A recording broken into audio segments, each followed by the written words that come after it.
El Señor esté con ustedes. Proclamación del Santo Evangelio según San Mateo. En aquel tiempo Jesús dijo a sus apóstoles: el que ama a su padre o a su madre más que a mí, no es digno de mí. El que ama a su hijo o su hija más que a mí, no es digno de mí. Y el que no toma su cruz y me sigue, no es digno de mí. El que salve su vida la perderá, y el que la pierda por mí la salvará.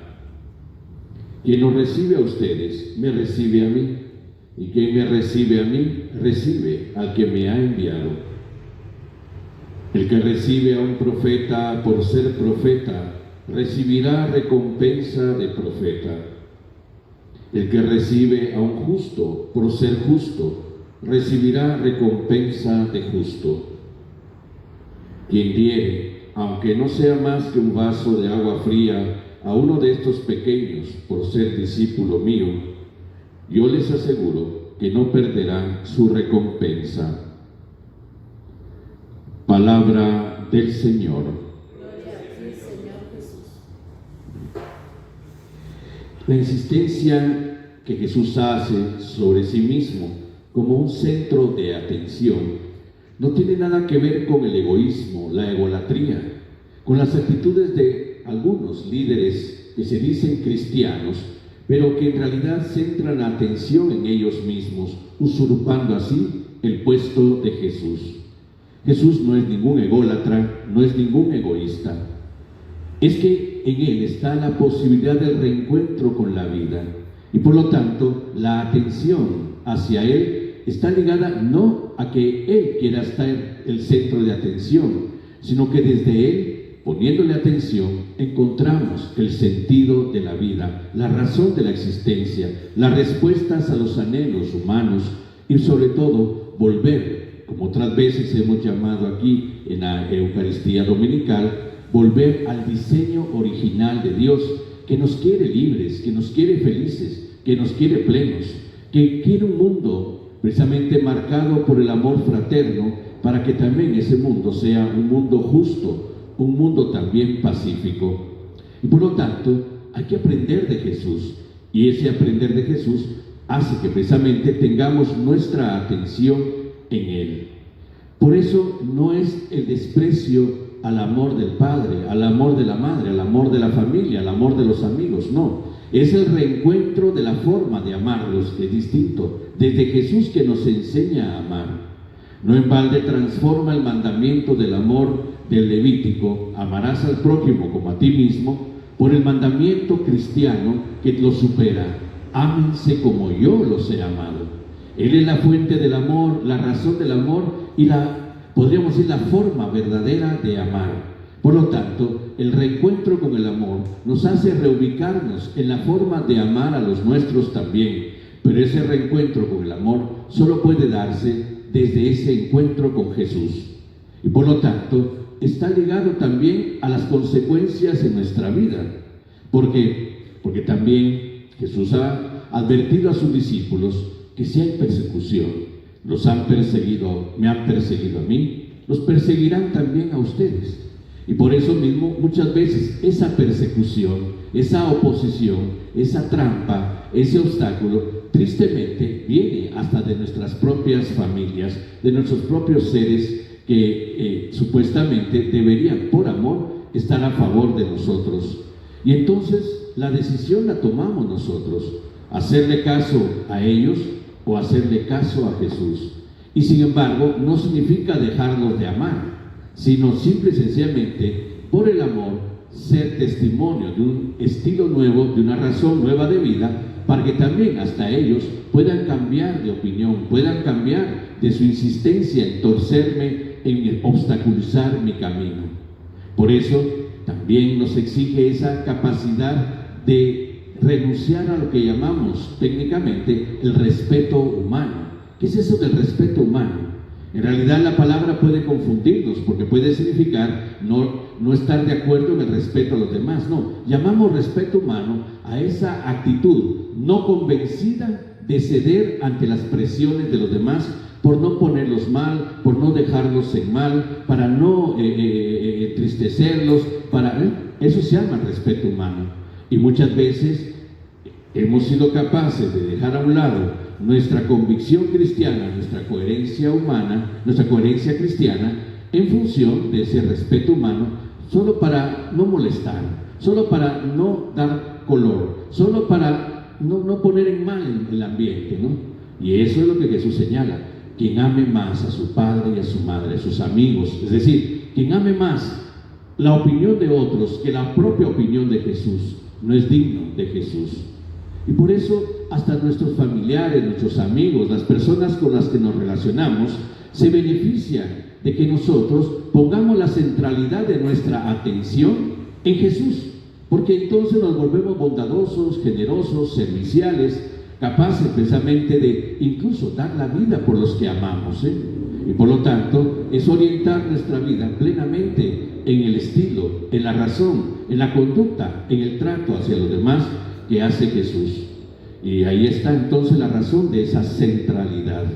Y por lo tanto, ahí viene el significado de que el que no toma su cruz y me sigue, no es digno de mí. Jesús quiere que haya una transformación total de nuestra mentalidad. San Pablo, en la carta a los romanos, invita a la comunidad cristiana de Roma a transformarse, dice, a esta nueva mentalidad, para no dejarse llevar por la forma de vida normal y cotidiana que tal vez no está de acuerdo con la mentalidad cristiana. Y por lo tanto la transformación a esta nueva mentalidad hace que incluso nosotros cambiemos opinión, cambiemos de estilo de vida, cambiemos de actitudes. Y eso es lo que se llama renunciar a sí mismo. El que ama su vida por mí, la salvará. Es decir, porque es el descubrimiento del verdadero sentido y del verdadero valor de la vida. Y por eso, tomar la cruz y seguir a Jesús todos los días es ubicarnos en el plano de la obediencia a la voluntad del Padre.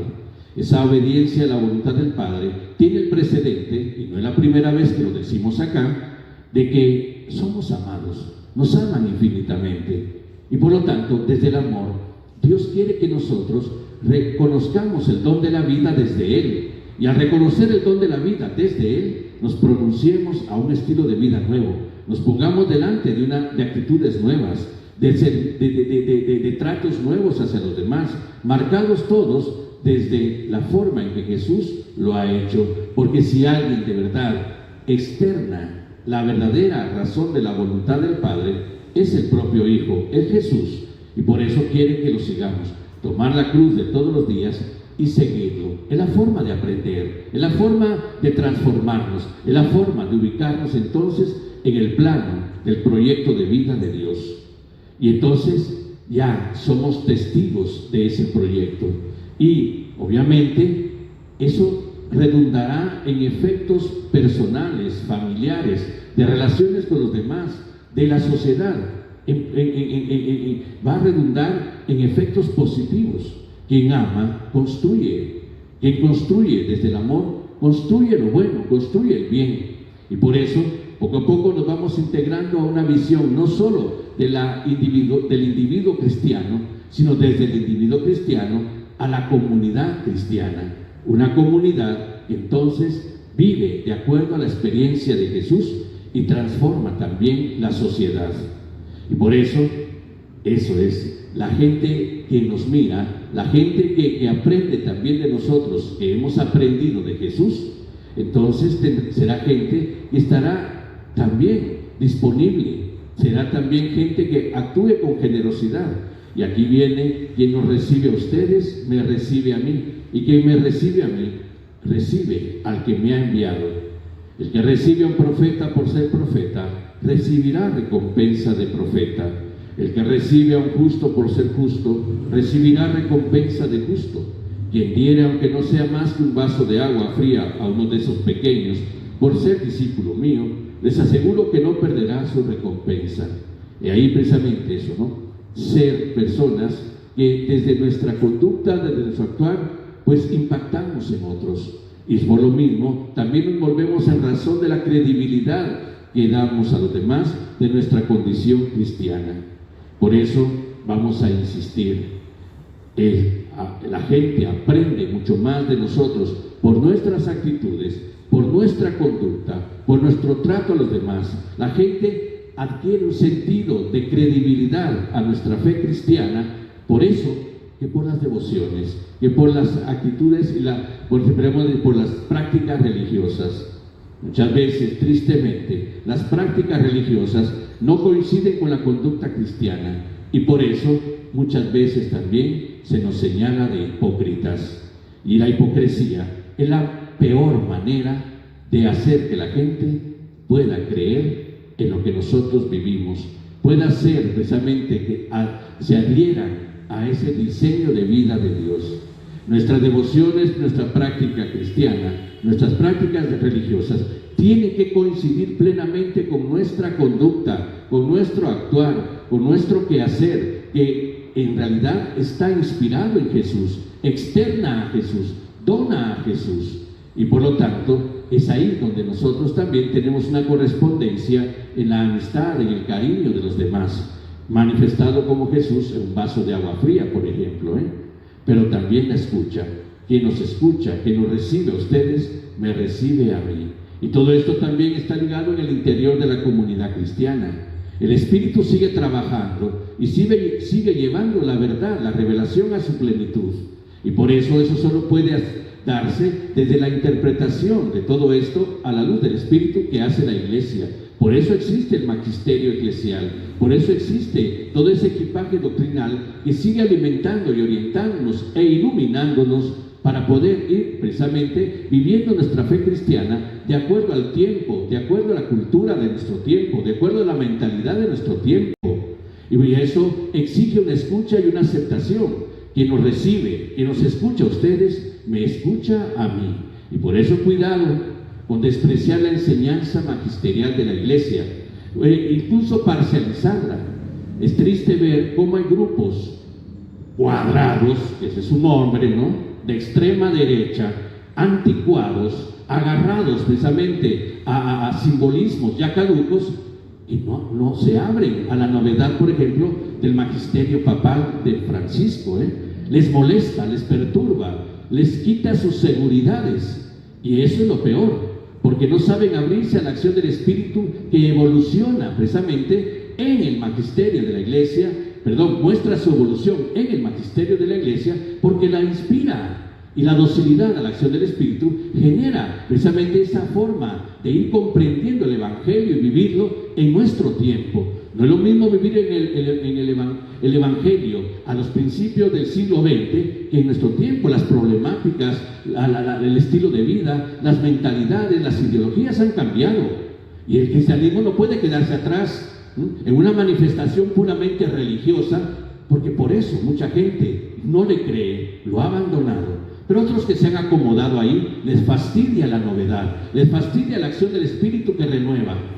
Y por eso no es raro encontrar disque católicos hipócritas que rechazan el magisterio del Papa Francisco. Deberían de ponerse en un examen de conciencia, porque no son ellos particularmente los que manifiestan la credibilidad a la verdad, sino el magisterio de la Iglesia en su colegialidad.